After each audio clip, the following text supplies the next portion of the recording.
Morning everyone, I'm Khadija Elduay and I'm your reporter for today. So my topic for today was about diversity in designing and assessing learning activities. So here are the following benefits of implementing methodologies aligned with the important aspects of learner-centered teaching. So number one, helps in designing effective instruction for every member of the classroom irrespective of diverse learning needs. So the teacher must first think of the students, followed by content. Taking time to get to know your students as individuals can make you a more effective and impactful teacher. So number two, learner-centered teaching has been proven effective in teaching students the materials they need to know. It was also found to increase student motivation as well as learning performance. Learner-centered teaching methods shift the focus of activity from the teacher to the learners. So these methods include active learning, in which students solve problems, answer questions, formulate questions of their own, discuss, explain, debate, or brainstorm during class. So for example, stage presentations. Hold a competition, but a healthy competition. Hold a debate, do role play, and brainstorming. So number three, learner-centered teaching makes the students feel good about themselves because students' discoveries, personal experiences, and other inputs relevant and meaningful to themselves are included as materials. In the teaching learning process, their self-confidence is further developed because students' discoveries, personal experiences, inputs relevant and meaningful to themselves are included as material teaching learning process. Dili na develop ang ilang self-confidence. Beyond just finding your students' name, age, friendships, groups, and family backgrounds, it is important to dig a bit deeper and discover learning interests and strengths. The following information about your students will help you to create enjoyable and engaging learning experience for them. So the following are approaches that promote a learner-centered environment. So number one is cooperative learning. Allows the student to work off on each other's abilities and knowledge. Emphasize is on the students rather than on the teacher. So students work together in a small groups on a structured activity. They are individually accountable for their work, and the work of the group as a whole was also assessed. So for example, our debate in ethics, it was divided into two teams, but that doesn't mean that our score were always the same. It was based on our performance individually. So another example sa cooperative learning is focus listing. So sa focus listing, dili mahatag to sa aton students sa main topic, then pwede ta ka pamangkot sila sa kung ano lang mo nahimo nilang words or phrases that describe that topic. From there, you can put students into small groups to discuss their list, or you can first put them into groups to generate the list. So number two is active learning. Hinges on students' active participation in the learning process for learning to be effective. So, ang active learning asks students to engage in that learning by thinking, discussing, investigating, and creating. In class, students practice skills, solve problems, struggle with complex questions, propose solution, and explain ideas in their own words through writing and discussion. So, ang example sa aton nga active learning strategies is reciprocal teaching. So, students take on the role of the teacher and create their own questions about a topic. So, another example was presentation using PowerPoint or handouts, questionnaires and surveys, research, graphic organizers but using the Venn diagram, and group task and peer tutoring and reviewing. So number three is authentic learning. Ensures that lessons are directly applicable to the students' lives, needs, and desires. Make sure that local or community resources as lesson content. So, ang authentic learning, dili na sa magamit sa mga journals, portfolios, and electronic portfolios.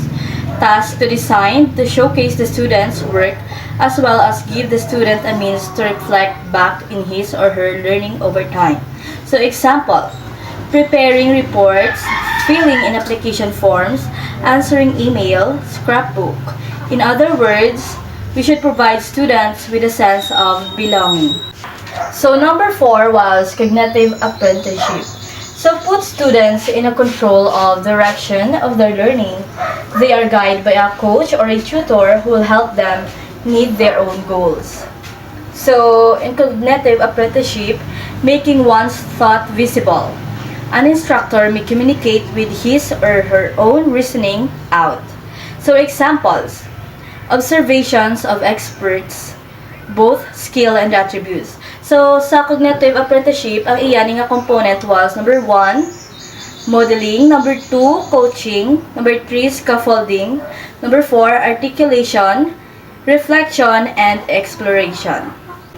So, for children with learning disabilities, children with learning disabilities have difficulty sustaining their attention and that they easily get distracted with different stimuli.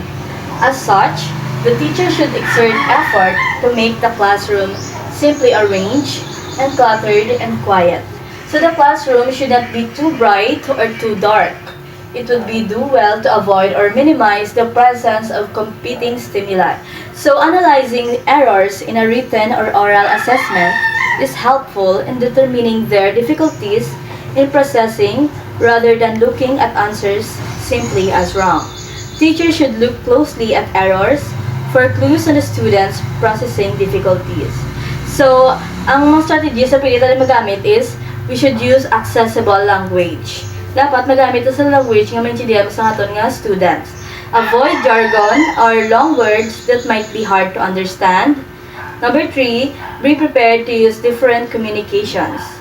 Provide the student with a brief written outline of the material to be covered in that class session. Provide written copies of your lectures. So, ang testa ka na din mag-practice sa may mga students with learning disabilities is dapat ganito sila dahil sa aton nga copies ng lecture para hindi na sila mabudlayan. And give instructions or directions orally and in writing. So, for children with attention deficit hyperactivity disorder or ADHD, so a common attribute of individuals with ADHD is the inability to focus, to pay attention, and to keep still and keep quiet. Generally, these students lag behind their classmates in the academic performance because of their lack of focus and attention on their classroom activities. So, it is important for the teacher to modify work schedules and work environments. So, dapat sa mga students, ang ilang nga desk or ang ila balang nga mga bangko, dapat dito man sila ipisto sa mga layo sa pertahan or alagyan kay para hindi sila ma-distract kag easily catch up ang ilang attention. So, they also need to be near the teacher's table for them to pay attention, telling them to keep an eye on the teacher while explaining. Because of their lack of focus, mga students nga may ADHD do not achieve more tasks as they should. They need to be helped in organizing and using their time effectively. So we should allow break time. So teach them how to manage large tasks. Hyperactive students, especially sa intersperse quiet academic work and opportunities for physical exercise and activity. So, dapat ang mga students, magklase ka sila, mga activity should be done in the morning because nakapoy na sila in the afternoon or over fatigue. Fatigue, ilalawas bala. So, sa elementary school with opportunities, kung may mga students with ADHD, we should assign tasks that require physical activity, like closing the window or helping the teacher clean the classroom after class hours. Mga morning activity will provide them outlets for exhaust energy para ma-energize sila. So, for children with speech and communication disorders. Speech and communication disorders are impairments in the spoken language. For example, stuttering, mispronunciation, and comprehension. So this interferes with academic performance because these children are self-conscious, feel embarrassed, or are reluctant to speak. Regular oral communication should be practiced to develop their self-confidence. So since these children have difficulty with the spoken language, they should be encouraged to express themselves. Patiently allow them to speak out their thoughts and finish their sentences. So as a teacher, we should also teach our children to be polite sa mga classmate nila may mga amumani nga impairment. So the teacher should set smaller and achievable objectives when achieved. Give the pupils feeling of success and motivation. So, for example, we have to use clear visual supports such as gestures or pictures when giving them information. So, some children need extra time to process information. So, leave a pause if the children does not immediately respond. Encourage the child to be aware of their understanding difficulties and ask for help if they don't understand. So, we have to use visual aid, assign them a study buddy, reduce need of writing, present information in ways they can best adapt, incorporate mnemonics, use diagrams, graphics, and pictures to support instruction, and break learning tasks into small steps. So, for children with emotional or behavioral problems, it would do well for the teacher to enhance their students' achievement and improve their social relationship. For most, is for the teachers to show interest in the well-being and showing concern, lending a helping hand or an ear if they are angry, depressed, or worried would be an opportunity for them to share their feelings, worries, or problems. So, given the emotional condition of these students, as a teacher, kung kinahanglan maging keen and alert. In other words, kinahanglan maging observant sa aton yung mga students. If there are signs of neglect or abuse at home. Because there are some other students nga gina-abuse man sila nga balay. Like physical injury, or may mga pasa sila sa kamot, untreated medical needs, and the likes. As a teacher, we should also be aware of our students if may mga warning signs sila base may mga may mga serious problem ang aton yung mga students nga wala lang tabala kabalo that might lead them to depression kag base attempt pa sila suicide or self-harm. If may students tang may mga muling na situation, dapat kinahanglan sila dalon sa guidance counselor for the advice. So, provide a calm environment para sa aton yung mga students na may mga behavioral problems. Minimize distraction. Focus on assisting students rather than disciplining. So, kinahanglan taman mag-focus sa students ta. Hindi ta na sila papag-disciplinahan pa sa eskwelahan kay base ibala mag-overthink pagid sila kag ano pa mahimo nila. So, make sure the students feel safe. Dapat kinahanglan nila mag-feel safe or comfortable sa eskwelahan because school is the second home. So, for children with autism. So, children with autism are characterized as having impaired social skills. They cannot interpret social clues, thus tendency to behave inappropriately. However, they have strong visual spatial skills. Thus, if possible, room arrangement should only be changed once in a while as they feel secured and comfortable, or even stressed. Regularity of schedules should also be observed.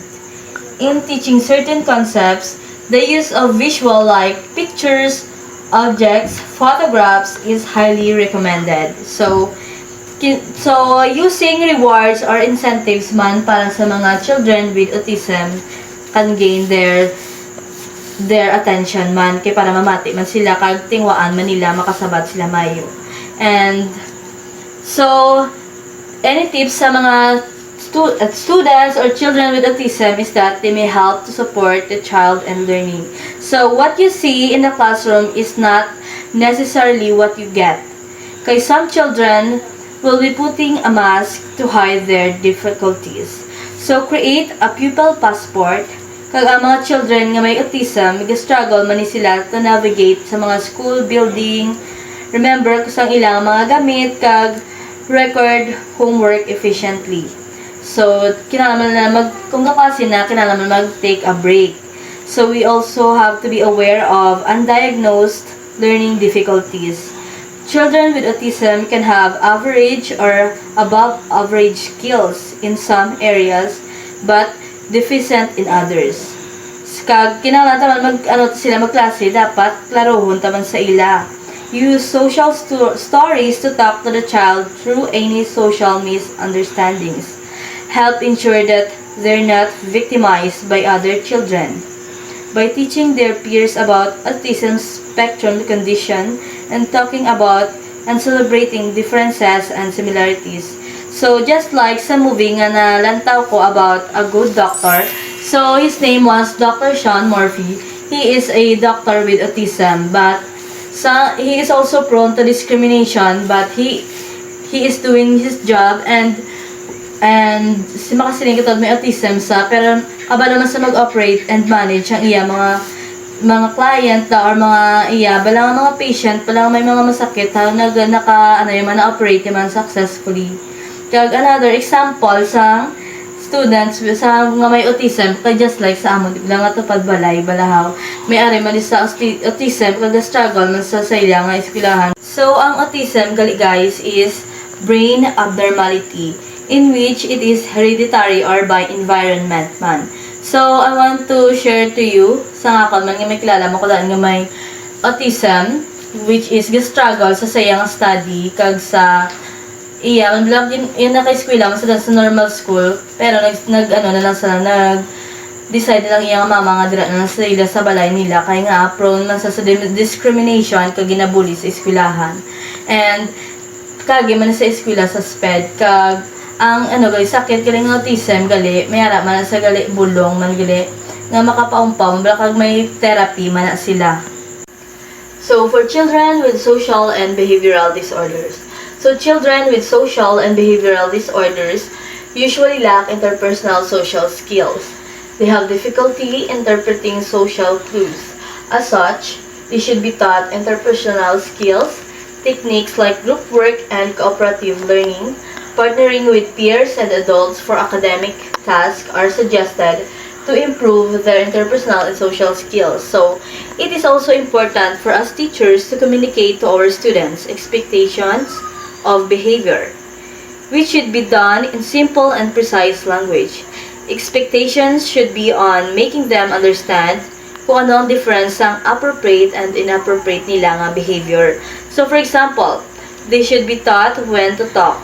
So for example, maghatag tabalang quiz sa ila, dapat mag-answer na sila, balito na sila nanay, mag-hands up sila, kag pantoksoon lang mo pagsabat. Tapos, kag when to walk around the room, or kung saan o bala sila magbuwa sa room, kung example mag-CR sila, may lisensya sila danay, kag kung magwa na dapat may proper goodbyes man. So for children with mental retardation, so those with mental retardation require pacing instructions slowly. In assigning tasks, teachers should give students more time to think about it. This will allow them to experience success. So, teacher should explain tasks concretely, specifically, and completely.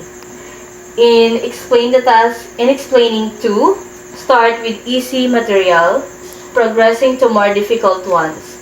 Think also about including vocational and general life skills in the curriculum as sum of. So, ang tawag niya sa mental retardation is also called intellectual disability. So, mark delay in all their performance. So, children with mental retardation may take longer to learn, speak, walk, and take care of their needs or personal needs, such as eating or dressing. So, they are likely to have trouble learning in school. They will learn, but it will take time longer. They may be things that they cannot learn. So, here are the strategies on how to deal with students with mental retardation. So, number 1 is incorporate more physical learning experiences. So, dapat i-focus naman sila sa mga physical learning experiences kaya para ma-energize man sila. Modify teaching to be hands-on. Use small tips. Magamit na dapat sa small tips kaya nga budlay man ni sila daan mag-intindi bala.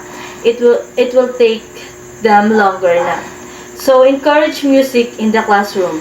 So, dapat mag-encourage mo ta music sa classroom kay para mag-interested nung sila balakag namian sila mamati.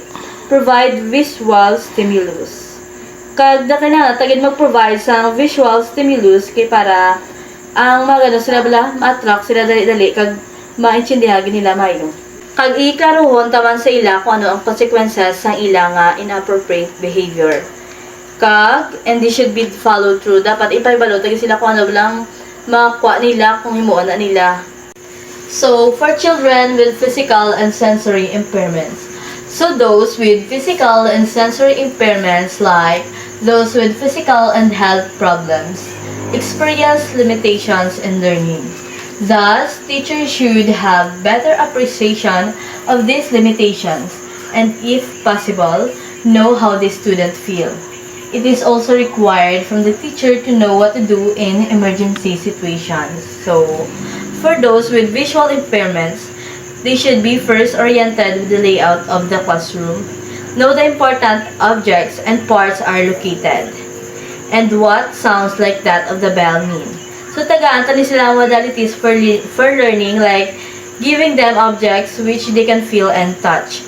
As a teacher, we should be patient with our students with children with physical and sensory impairments. So, for those children naman niya nga may hearing impairment naman niya, we should use the strategy of give them auditory presentations, should be supplemented with visual materials. Occasionally, check comprehension and understanding by asking them to repeat what was said. Other classroom naman niya, may alas na different modalities sa may mga hearing impairment. Like, sa may mga hearing impairment, kinangatan magamit sa mga visual aids kay may alas isang hindi sila kabati pero kabalon man sila yung bala magbasa. So, we have to pair students with and without disability in the same activity but with different objectives. Recommendations for students with physical and sensory challenges are along providing access to the same opportunities as that of other students. So the use of technology like computers, programs, and applications to facilitate students' learning performance is highly recommended for them. So for the intellectually gifted students. So gifted students are those with unusual or high ability or aptitude serve as challenge in teaching. So the teacher should be able to keep in pace with the giftedness of these students. Given their abilities, they should be provided with individualized tasks and assignments which they can independently work on. So the teacher should form study groups with similar activities and teach complex cognitive skills within the context of specific subject areas. So, forcing a gifted students to relearn information they already know can lead to frustration and boredom. So, gifted students should be given the opportunity to utilize higher level thinking skills. Gifted students may also have hidden learning disabilities. So, para ni sa hindi man sila nga kay gifted na sila, dapat pala nila tandit na sila papagbantayan pa or tuduan pa. So, kaya taman sila ma-involve man sa mga other children to work man sa other children sa mga cooperative learning, be willing to work with parents who feel their child needs to be challenged, rather than giving them the information, help them discover it. So, assemble small groups of students who are interested in the same topic to recruit interest and encourage man nga collaboration ng balasang ilang mga answer.